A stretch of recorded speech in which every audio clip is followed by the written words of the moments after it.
Today we have the first premium collection cards revealed, and boy, they are amazing. And beyond that, we're gonna talk about why am I not revealing any cards for premium collection this year? But more on that later. If you still need any cards for Vanguard, you can go to 50cards.shop. Link will be in the description and you can use the code Solemn. They still have D set 5 bundles as well as Lyrical set 2, I think sealed, and of course also premium collection stuff. So as you know, premium collection is huge. Honestly, like, again, we'll get into it later, but these cards so far are giving me so much hopium, it's insane. So right off the bat, we start with the new Shadow Paladin Stride. Dark Knight Crow Kiwah, or something like that. Act on V once per turn. Cost retire 2 rear guards. Your opponent chooses 3 of their rear guards and retires them. If your opponent retired less than 3 units for this effect until end of turn, this unit gets power plus 10,000 and auto once per turn. At the end of the battle, this unit attacked, counterblast 1, retire 2 rear guards, and stand this unit. So this card isn't game-breakingly strong. It's not a Morfessa type of card. However,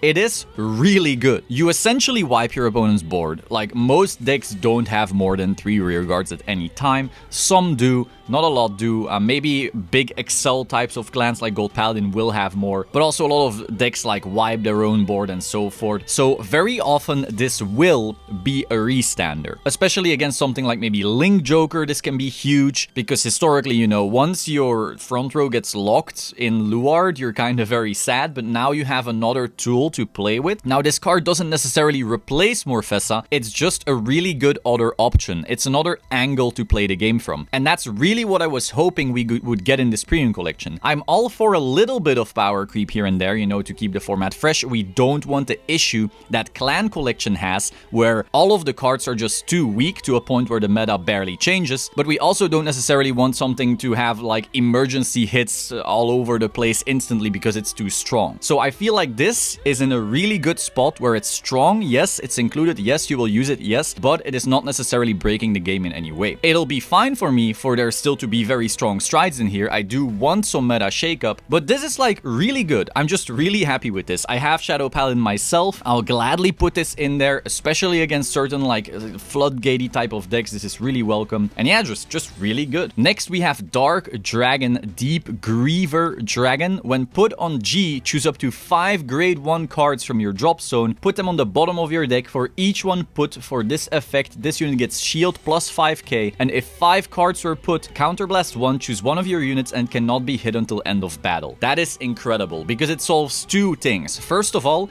you have a G-Guard Perfect Guard. That is incredible. But secondly, you also are able to basically put in new targets for Dagda, because if you're playing like the V Luards in your Luard deck right now, you can run out of targets. The only thing that you can really send back is Ezra's, and then even if you play like Dragfall Luard, you can only send back 1. So it was actually a thing where at second or even third stride, you run out of targets and the deck, you know, starts relying entirely on hitting stands. With this G-Guard, that's no longer the case. And again, on top of that, you have a literal Perfect Guard in here. So this is really solid. This really adds some more depth to the deck, also adds defense, and they already had really solid defense. Really, really happy with this card as well. Next, we have Conquering Supreme Dragon Exterminate Dragon for Narukami. Auto when placed on V, cost Soul Blast 1. For each of your opponent's empty front row, draw 1 card. So this is just plussing, really solid. And then act on V once per turn, cost Counterblast 1. For each of your opponent's empty front row, all of your front row units get power plus 10,000. So this isn't as strong as Stunverse, but it's really good when your Stunverse isn't doing as much. You sometimes do have those Stunverse turns where your opponent doesn't have a board and didn't really have to guard yet, so you're not really doing all that much with the card. This one basically says, oh, you're not doing much? Okay, that's fine, but I'm still gonna have a really solid stride turn right here. Now, I saw some people talk on Vanguardians how, oh, if you play around Stunverse, this automatically fixes that, blah, blah, blah. And that's like an angle, sure, but I don't think this necessarily breaks Narukami in any way. I think Stunverse itself is what's like too strong in Narukami, but Narukami as a whole isn't the clan right now that's like like problematically strong or anything like that. I do think there's like future design problems with Stunverse in the sense that if we get stronger and stronger bosses under it, like stronger V cards or maybe even stronger D cards, Stunverse can get to a point where it's just way too much value on top of what else they already have. Vanquisher, you know, kind of dances around that line, but to me that is currently not a problematic deck. But again, it's possible in the future it could be. And this of course helps that deck. So at least Narukami doesn't have the issue anymore where it's Stunverse or bust. But again, that's like future things. Right now Narukami is just a really strong deck, but it's not breaking the game in any way. There's definitely way better decks out there, and this is just a really solid extra tool. Again, very well designed. And then we have their new G-Guard, Sky Guardian, Supreme Dragon, Counteract Dragon, that's a long name. Auto, when put on G, your opponent chooses up to 2 of their front row rear guards and binds them. If your opponent bound less than 2 for this effect, this unit gets shield plus 10,000, and if they bound less than 1 unit, this unit gets an additional 10,000. So basically you give your opponent a choice. You're getting like Denial Griffin essentially, or I'm getting a bunch of shield. In general, people are almost always gonna choose the extra shield, unless of course this is like the kill turn and it's like the very last attack, so they're like, well, I need to hit right here and now, so sure, I will bind the other card. Now you at least don't get this shield and maybe I kill you right here, right now. So it still adds a little depth in like your guarding and your attack patterns, but overall this is almost always just gonna be a really big G-Guard, which is welcome. I like it. Overall, Narukami has like 2 very solid interact G-Guards, and this one will just be a very solid big G-Guard. So I dig it. Again, everything we've seen so far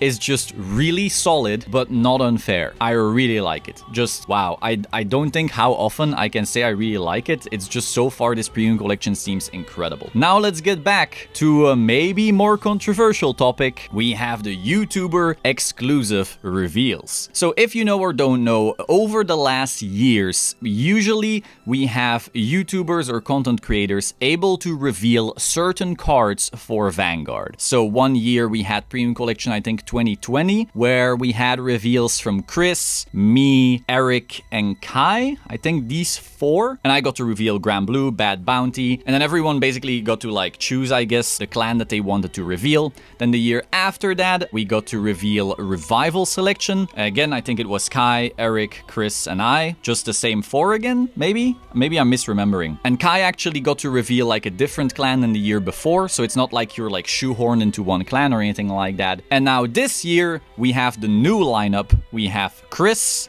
then we have Jamie, Commander Jamie, very cool guy. We have Eric, Vanguard Insider again, TIE Fighter, very happy to see that. Really solid channel, really underrated. We have Outer Orange, also a very solid channel, also really underrated. And then we have Kai again. So all really cool creators, super happy for them. Now, one thing we saw on the social medias, in Twitter, Facebook, and so forth, some people saying, where's Solemn? You know, what's going on there? And the answer is, I don't know. I just literally wasn't told. Like, again, you could say, oh, maybe Grand Blue is for Japan or something like that, or maybe they gave Grand Blue blah, blah, blah. But like, it's not clan specific. Like, Kai already had a different clan for both of his reveals over the years. You could say, oh, maybe they tried to do something different, you know, give some more voices a reveal, and that's awesome. Again, we have some new voices on here, but overall, every year it's been mostly the same people. Chris, Eric, Kai, and I. And then this time, you still have Chris, Eric, Kai, just not me. So I guess we can only speculate then. And my speculation is that I may be too controversial. Maybe I'm sometimes too critical of the game, though overall, I'd like to think I'm mostly always positive. It's just that when something goes wrong, I will talk about it. Again, I do my State of Vanguard thing once every few months, and the last few have just been overall positive. But again, if something goes wrong, I will just say, yeah, that shit's dumb. So yeah, if I knew why, I would tell you, but I don't. I can only give you my hunch, my speculation. I don't know. But at least it's nice to see that plenty of you asked where's Solemn. My heart has been warmed. So I hope you found it interesting. Be sure to like, comment, subscribe, and if you need anything, go to 50cards.shop and use the code Solemn. Really, since even Bushiroad cut me off, I really need the last bit of support. So go use that code right there. Thank you. Ciao.